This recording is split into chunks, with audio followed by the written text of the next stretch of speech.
குமாரு, என்ன வாழை பனைமரம் மாதிரி இருக்குல்ல? ஆ, பிடிச்சிருவியா?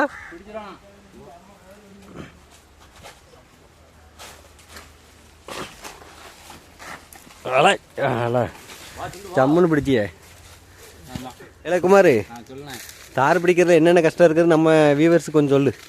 ஏன்னா தார் பிடிக்கிறதே கஷ்டமான வேலை தான். ஆமாம், கஷ்டமான வேலை தான். மேலேருந்து வர்றது போதே சரியான வெயிட்டில் தான் வரும். பிடிக்கிறதே சரியான கஷ்டமான வேலை தான். அதில் என்னென்னா சில நேரம் அந்த கொடி வந்து சில நேரம் மாட்டிக்கிட்டுனா தார் வந்து நெஞ்சில் கூட விழும். மாறி விழுந்துட்டா நெஞ்சுக்கு வந்துடும். நெஞ்சிலையும் விழுந்துரும். அதே மாதிரி கையிலலாம் அடிபட்டுரும். கையில் அடிபட்டுரும்.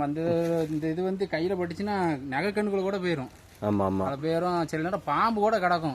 ஆமா ஆமா, நான் ஒருக்க வெட்டி விட தலையில விழுந்துச்சுல, பாம்பு கூட கடந்திருக்குது. அதனால இது வந்து வாழைத்தாறு ஜமக்கிறதே கஷ்டம் தான். ஆனா அதுக்குள்ளேயும் ஒரு கஷ்டம் இருக்குன்னா அந்த தார் பிடிக்க ரொம்ப பெரிய கஷ்டமான வேலை. ஆமா ஆமா ஆமா, இருக்கல கஷ்டமான வேலை. தார் பிடிக்கிறதான்.